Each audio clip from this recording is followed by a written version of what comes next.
Assalamualaikum teman-teman, jumpa lagi dengan saya Zaim. Gimana kabarnya? Semoga sehat selalu ya. Apa reaksi teman-teman ketika mendengar istilah Yahudi? Sebagian dari kita mungkin langsung tertuju pada Israel yang menjajah Palestina, atau Zionis yang menjajah Palestina kemudian merebut tanah-tanahnya. Akan tetapi perlu diketahui bahwasannya Yahudi itu berbeda dengan Zionis.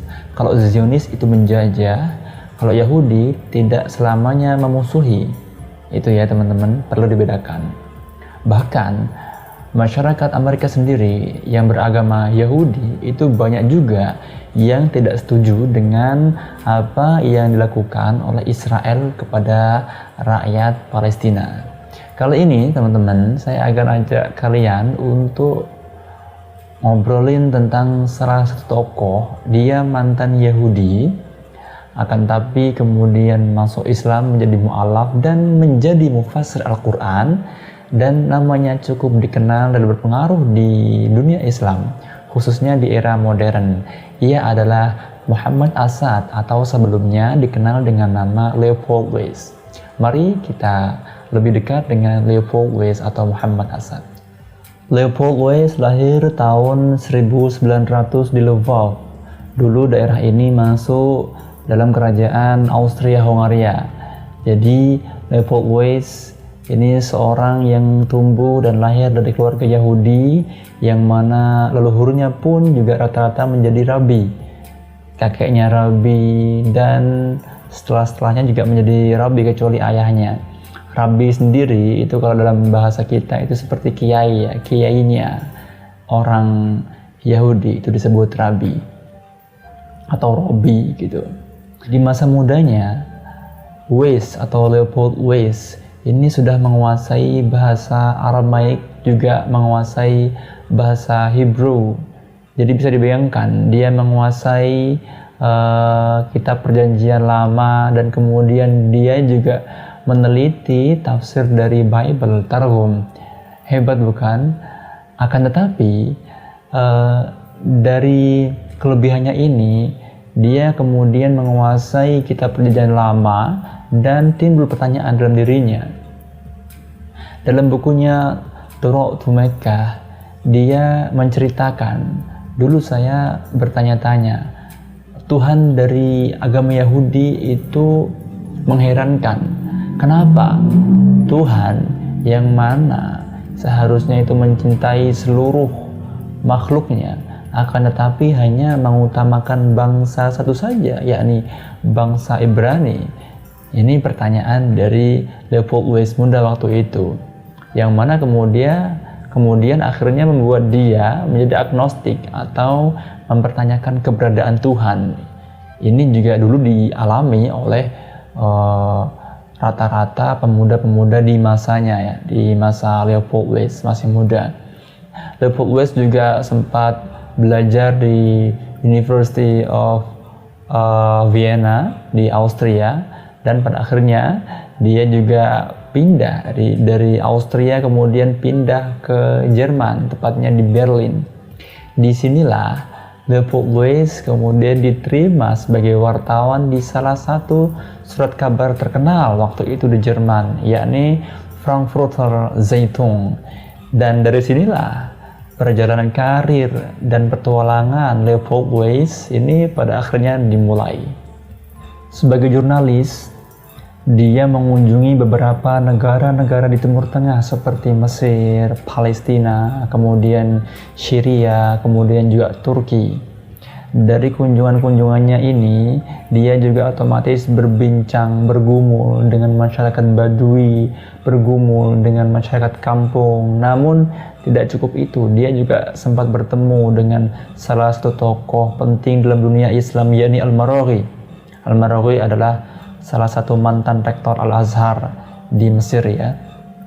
Jadi bisa dibayangkan di usia muda dia sudah menjadi traveler, menjadi reporter, menjadi orang yang kemudian belajar dunia baru, yakni dunia Timur Tengah. Ketika di Palestina, Leopold Weiss juga bercerita bahwasanya dia sempat menuliskan kritikannya terhadap apa yang dilakukan Zionisme Israel kepada Palestina. Dalam bukunya Unromantic Motherland yang terbit di Frankfurt tahun 1924, dia menceritakan bahwa apa yang dilakukan oleh Zionis terhadap Palestina itu tidak bisa disahkan atau tidak bisa diperbolehkan, atau itu perbuatan yang kurang tepat. Itu intinya seperti itu. Bisa dibayangkan ya, dia orang Yahudi akan tapi dia juga tidak setuju dengan Zionisme. Inilah sebagaimana yang saya katakan tadi, bahwasanya tidak semuanya Yahudi itu sepakat dengan Zionis. Nah, di sisi lain, Leopold Weiss, meskipun dia bukan orang Islam, dia juga mengkritisi apa yang sudah terjadi atau sedang terjadi dalam dunia Islam. Menurutnya, dalam salah satu bukunya, dia mengomentari bahwasanya Islam ini mengalami stagnasi karena umat Islam sendiri, ya, dia berkomentar bahwasanya Islam was still there but it was a body without a soul. Jadi artinya Islam masih ada, akan tapi dia seperti tubuh tanpa ruh gitu.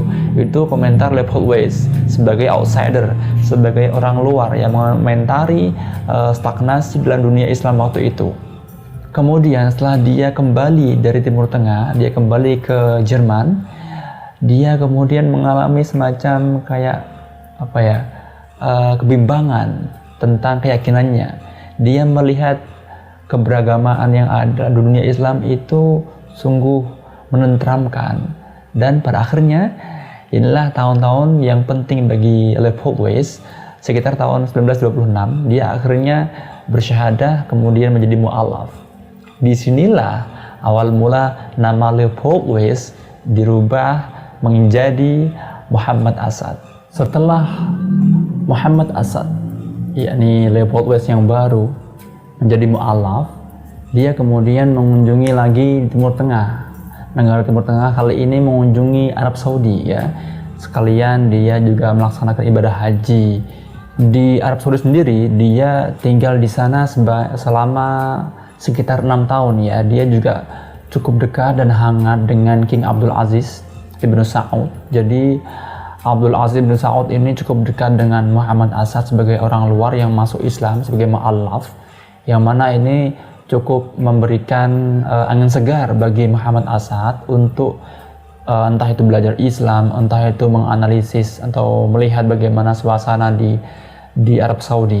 Namun kemudian dia tidak tinggal lama di Arab Saudi, cuma 6 tahun. Kemudian dia pindah di India waktu itu, dan dia bertemu dengan salah satu tokoh atau filsuf pemikir Islam yang cukup terkenal, yakni Muhammad Iqbal.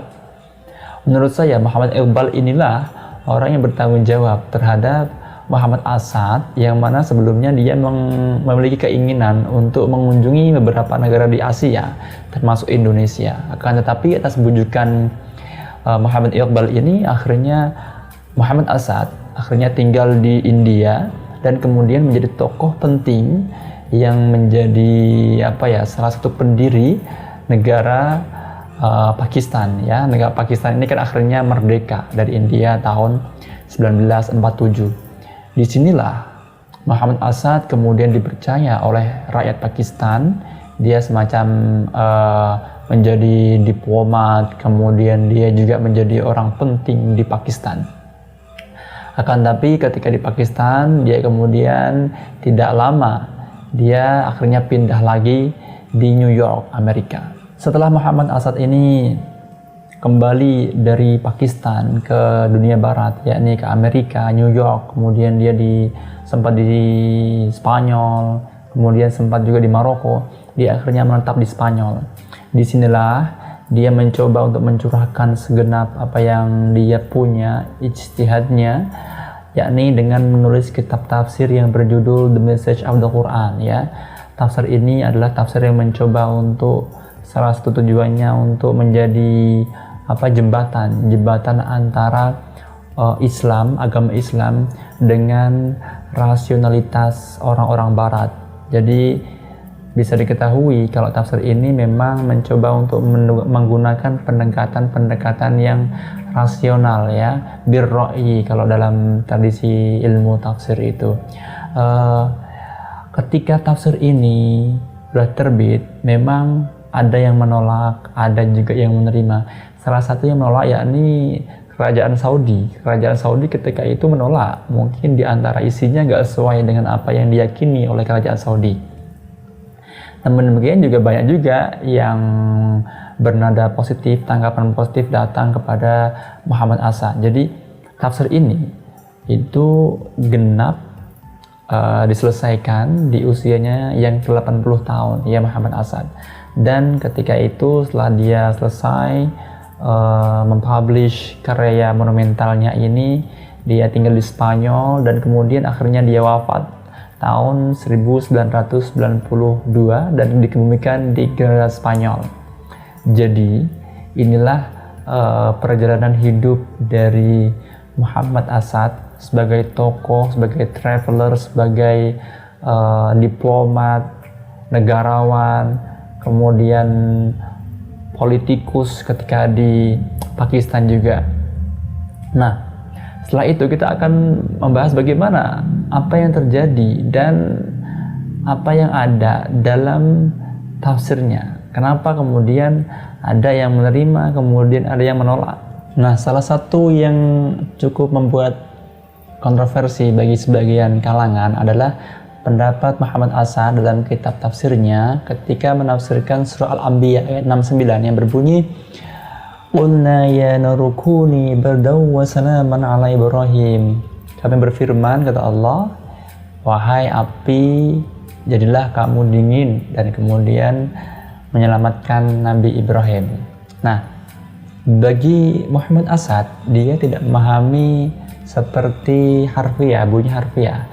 Dia berkata bahwasanya Al-Quran sendiri tidak berkata bahwasanya Nabi Ibrahim ini dilemparkan ke api kemudian akhirnya tubuhnya nggak terbakar seperti itu. Namun Muhammad Asad memahami sebagai bentuk kiasan.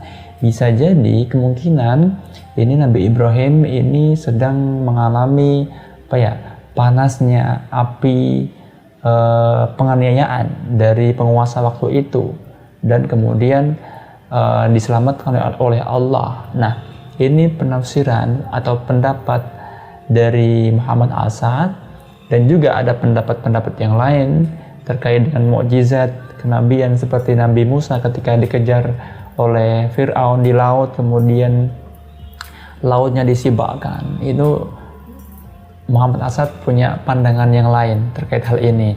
Nah, lalu bagaimana pandangan ulama tentang kisah yang ada dalam Al-Quran? Ya, ini ada hubungannya dengan pendapat Muhammad Asad tadi ketika melihat kisah Nabi Ibrahim, Nabi Musa, dan lain sebagainya.